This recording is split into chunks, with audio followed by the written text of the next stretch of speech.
दोन अतिशय वेदना देणाऱ्या अस्वस्थ करणाऱ्या घटना महाराष्ट्रात घडतायत। आधी आपण महागाई, बेरोजगारी आणि भ्रष्टाचाराच्या विरोधात लढत होतो।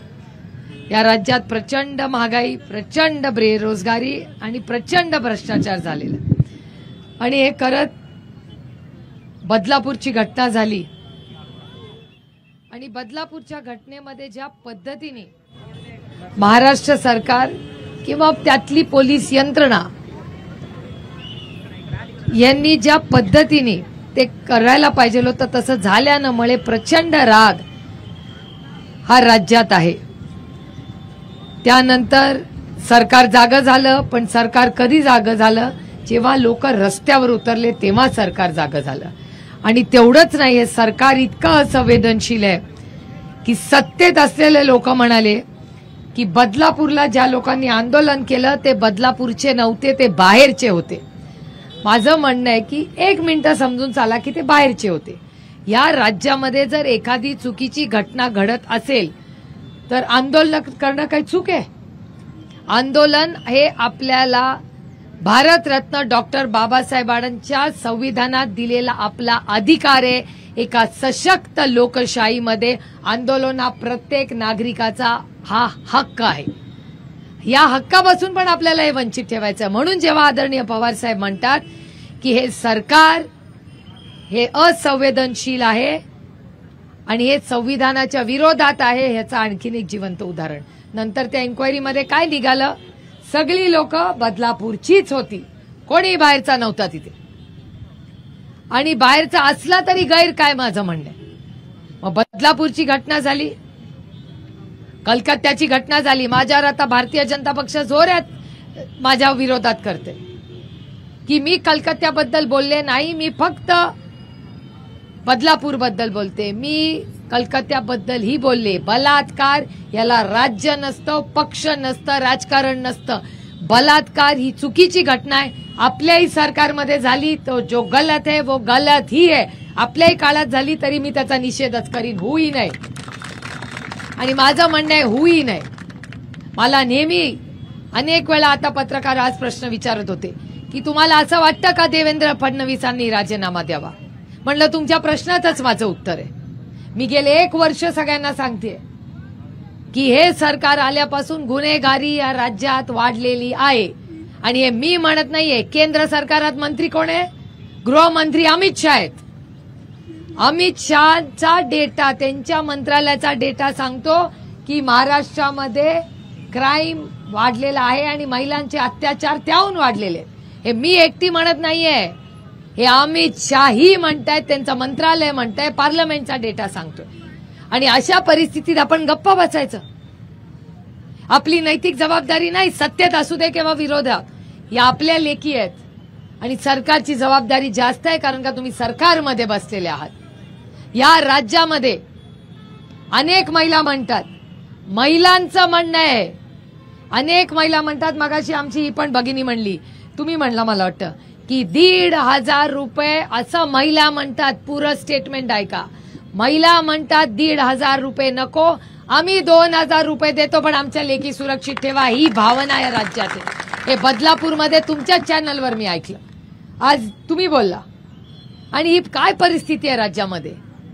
खुर्चीसाठी आणि कॉन्ट्रॅक्टर यांचे फक्त कॉन्ट्रॅक्टर प्रेमाचे आहेत, बाकी कुणावर यांचं प्रेम नाही।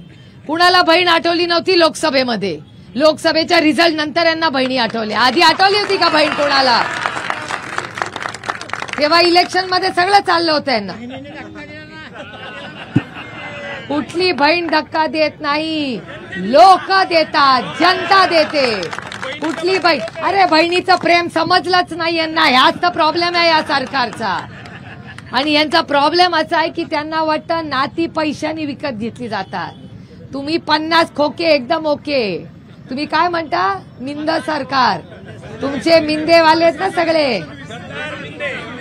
तुम्ही म्हणला, कोण म्हणला? तुम्ही फसवणवीस म्हणला, ही भावना आहे। आणि काय आता तुम्ही मला सांगा, ती 10 गेली कुठे? आसामला गेली होती ती, 50-20 का काय गेली ते 50 खोके एकदम ओके, ते 50 घेऊन विकले गेले। म्हणून आम्ही जाणार नाही. आम्ही महिला स्वाभिमानी महिला आहोत, आम्हाला अभिमान आहे. आणि हे 10 गेले म्हणून तुम्ही बिकाऊ नाही आहात हे पण त्यांना कळलं पाहिजे. त्यांना काय वाटलं 1500 रुपये घ्या नातं विकत. त्याला व्यवसाय म्हणतात. नात्या आणि व्यवसायातलं अंतरच यांना कळलं नाही.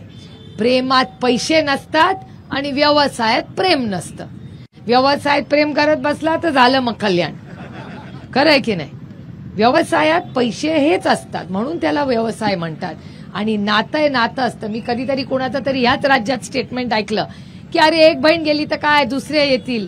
असं नसतं. बहिणीचं नातं यांना समजलं नाही, हेच तर दुःख आहे हो. आणि 1500 रुपये किंमत लावली भाऊ बहिणीच्या नात्याला. या सरकारने स्टिकर लावून टाकलं की 1500 रुपयाला बहीण भावाचं नातं असतं. हे दुर्दैव आहे. अहो जर यांनी त्या माणसाला फास्ट ट्रॅकनी फाशी दिली असती ना तर या राज्यातली प्रत्येक महिला मुख्यमंत्र्याच्या घरी जाऊन ओवाळलं असतं आणि अभिमान मानला असता.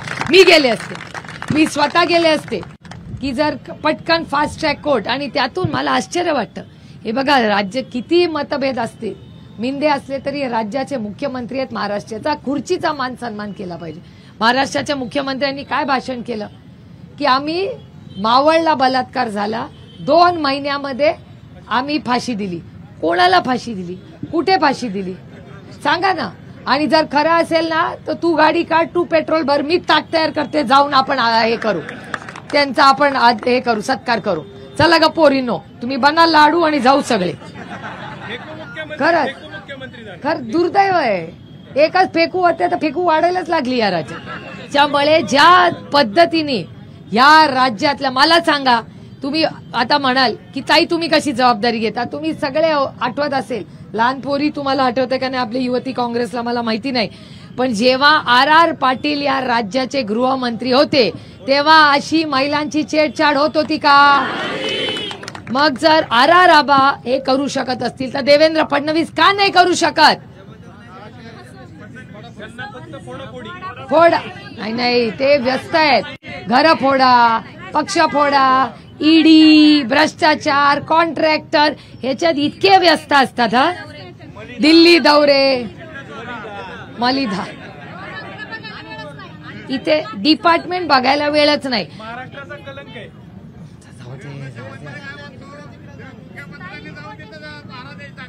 कोण म्हणलं?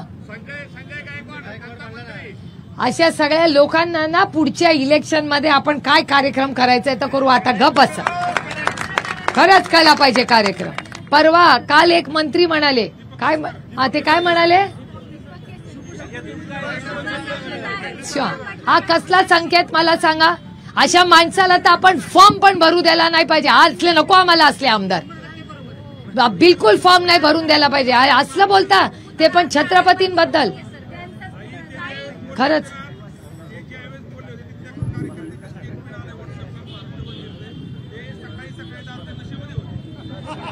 हा बघा किती गंभीर आरोप आहे बघा.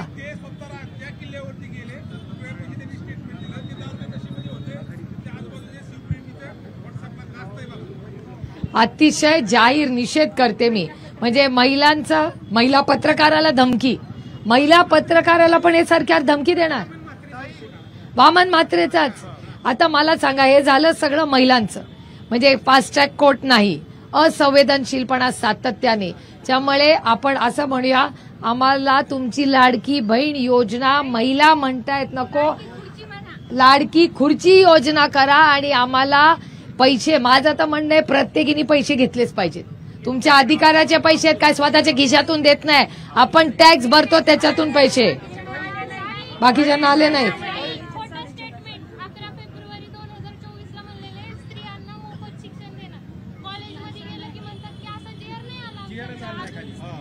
आता बघा आपली लेख काय म्हणते की मोफत शिक्षण देऊ म्हणणारे आजही या आपल्या लेकीला फी भरावी लागते, मोफत शिक्षण नाही.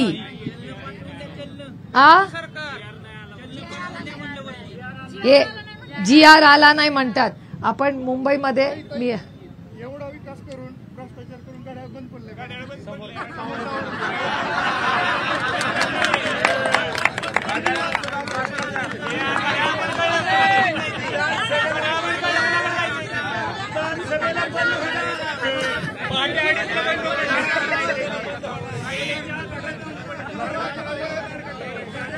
आओ